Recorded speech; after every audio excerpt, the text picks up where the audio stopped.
वार्तांकन रोखठोक बातमी। उमेदवारी मागे घेण्याच्या वादाला प्रभाग क्रमांक 2चा समावेश असलेल्या सोलापुरातील जोशी गल्लीत हिंसक वळण लागले। काकूला तिकीट न मिळण्याचा जाब विचारायला गेलेले मनसे विद्यार्थी सेनेचे शहर अध्यक्ष बाळासाहेब सरवदे यांच्यावर प्राणघातक हल्ला करून त्यात त्यांचा मृत्यू झाल्याची खळबळजनक घटना घडली आहे। जोशी गल्लीत थरार झाला।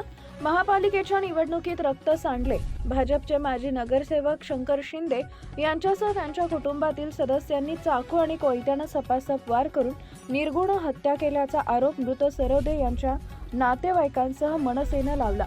या प्रकरणी मृत सरवदे यांच्या नातेवाईकांसह काही समर्थक तसेच मनसेचे पदाधिकारी जेल रोड पोलीस ठाण्यात दाखल झाले होते।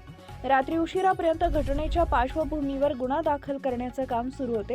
या घटनेसंदर्भात सामाजिक प्राथमिक माहिती अशी की हा वाद भाजपच्याच 2 गटात झाला। यातील एका गटातील कार्यकर्त्याला तिकीट मिळाल्यानंतर दुसऱ्या गटाने कार्यकर्त्याच्या कार्यालयाची तोडफोड केली। कार्यालय फोडल्यानंतर सर्वत्र काचा पसरल्या होत्या तसेच परिसरात तणावाचे वातावरण पसरले होते। समाजात तणाव नको म्हणून मनसे नेते बाळासाहेब सरवदे यांनी मध्यस्थी करण्याचा प्रयत्न केला, परंतु त्यांच्यावर जीवघेणा हल्ला करण्यात आला। या प्रकरणी मनसे जिल्हा प्रमुख यांनी दिलेल्या माहितीनुसार मनसे विद्यार्थी सेनेचे शहर अध्यक्ष बाळासाहेब सरवदे यांच्या काकू भाजपकडून उमेदवारीसाठी इच्छुक होत्या, परंतु त्यांना तिकीट न मिळाल्यानं याचा जाब विचारण्यासाठी बाळासाहेब सरवदे हे शंकर शिंदे यांच्या संपर्क कार्यालयात गेले असताना त्यांच्यावर हल्ला करण्यात आला।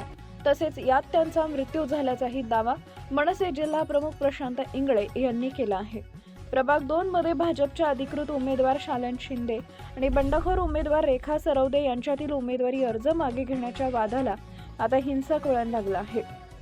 अर्ज माघारी घेण्यावरून दोन्ही गटात झालेल्या वादात भाजप नेते शंकर शिंदे यांचं कार्यालय फोडण्यात आले। याचवेळी मध्यस्थीसाठी असलेल्या बाळासाहेब सरवदे यांच्यावर शिंदे गटाच्या समर्थकांनी जीवघेणा हल्ला केल्याचा आरोप करण्यात आला आहे। या हल्ल्यात गंभीर जखमी झालेल्या सरवदे यांना तातडीनं सोलापूरच्या सहकारी रुग्णालयात उपचारासाठी दाखल करण्यात आले, मात्र उपचारादरम्यान त्यांची मृत्यू झाल्याची माहिती डॉक्टरांनी दिली आहे।